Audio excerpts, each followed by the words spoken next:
Let's start with the man who defined the movie, Marlon Brando. Today, Brando's portrayal of Don Vito Corleone is considered one of the greatest performances in cinematic history. But back in 1971, Paramount wanted nothing to do with him. At that point in his career, Brando was box office poison. His films had been flops. He had a reputation for being difficult, unpredictable, and flat-out defiant on set. Studio executives considered him a walking disaster. In fact, Paramount's official stance at the time was, Marlon Brando will never appear in this picture Coppola once revealed. They told me, under no circumstances, Marlon Brando. That was a disaster waiting to happen. But Coppola believed Brando was the only one who could bring Don Corleone to life. So Brando devised a plan. Without the studio's null, he stuffed Kleenex in his cheeks to create the bulldog jaw. He slicked his hair back, lowered his voice, and transformed into the aging patriarch. When Paramount executives saw the tape, they were stunned. This wasn't Marlon Brando, the washed-up star. This was Don Vito Corleone, alive and breathing. They had no choice but to cast him. He filmed a self-test at his home. He stuffed Kleenex in his cheeks to create the bulldog jaw.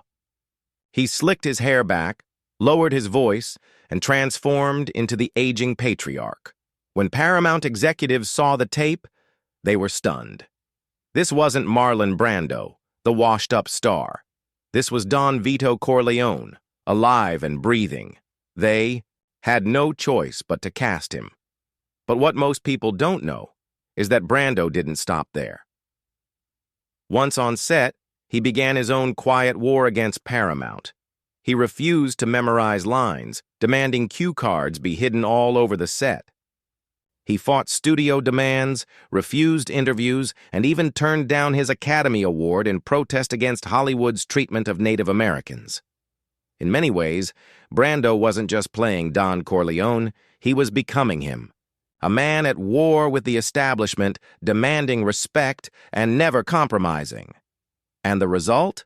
One of the most legendary performances of all time. It's hard to imagine anyone but Al Pacino as Michael Corleone. His cold, quiet transformation. From reluctant son to ruthless mafia boss is the spine of the Godfather. But here's the shocking truth. Paramount hated Pacino. At the time, Pacino was a complete unknown.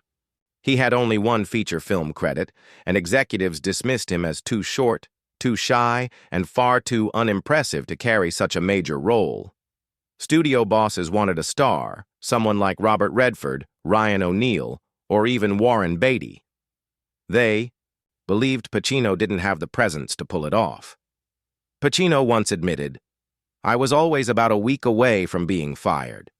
Coppola had to fight for him every single day. Executives pressured him to replace Pacino with a real star. But Coppola saw something in the young actor that no one else could. And then came the turning point, the restaurant assassination scene. As Michael walks into the bathroom, retrieves the hidden gun, and returns to execute Solozzo and McCluskey, Pacino gave a performance that silenced every critic. The tension, the control, the explosion of violence, it was undeniable. The executives were floored. They finally saw what Coppola had been fighting for. In that moment, Pacino wasn't just acting, he was Michael Corleone, and his career, like the character's life, would never be the same again. Here's something most fans never figured out. The Mafia didn't just inspire The Godfather, they had their eyes on it the whole time. At first, real mobsters were suspicious. They believed the movie would paint them in a negative light. There were even rumors that production might be stopped by intimidation. But something strange happened. Instead of resisting, mob figures began visiting the set hands. "We do this." I learned straight from them. Mobsters didn't just watch, they actively shaped performances. Actors were coached on mannerisms, speech patterns, and even how to deliver threats. And they made one very specific demand.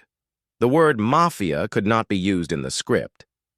To this day, The Godfather never once uses the word mafia. It wasn't an artistic choice, it was real pressure from real gangsters. Yet, paradoxically, the mob loved the movie. Some even began quoting lines from it in real life, adopting it almost as a training manual for how to behave. In other words, the line between Hollywood fiction and organized crime reality blurred in ways no one expected.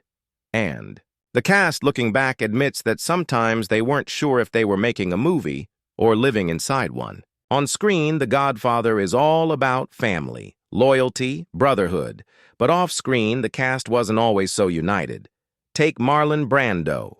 While his performance was unforgettable, his methods were infuriating to others. He flat out refused to memorize his lines. Instead, he had cue cards taped everywhere, on lamps, tables, even hidden on other actors' body. James Caan, who played Sonny Corleone, once admitted it drove everyone crazy. But here's the twist. Coppola defended Brando, saying the technique kept his performances fresh and unpredictable. Then there was tension between James Caan and Al Pacino. Caan was a fiery, improvisational actor. Pacino, deeply method and controlled. Their clashing styles sometimes spilled into real arguments, but Coppola harnessed this friction, channeling it into their characters, the explosive, hot-headed Sonny and the quiet, calculating Michael. And then came Sterling Hayden, who played the corrupt Captain McCluskey. He reportedly had little patience for Brando's antics, calling him overrated. Hayden himself was a former Marine and real-life tough guy, which made his clashes with Brando all the more intense. Yet somehow this stew of egos, grudges, and acting rivalries made the movie more authentic. The tension wasn't just scripted, it was real. One of the most fascinating motifs in The Godfather is the recurring appearance of oranges. Every time an orange shows up on screen, death soon follows. When Vito Corleone is ambushed in the street, he's holding a bag of oranges. When he dies peacefully in the garden, he's chasing his grandson with an orange in his mouth. Even during the tense meeting of the five families, a bowl of oranges sits on the table. Fans didn't notice it at first, but over time, critics pieced together the pattern. The oranges became a subtle symbol of bloodshed, Coppola's way of foreshadowing violence, and that wasn't the only hidden detail.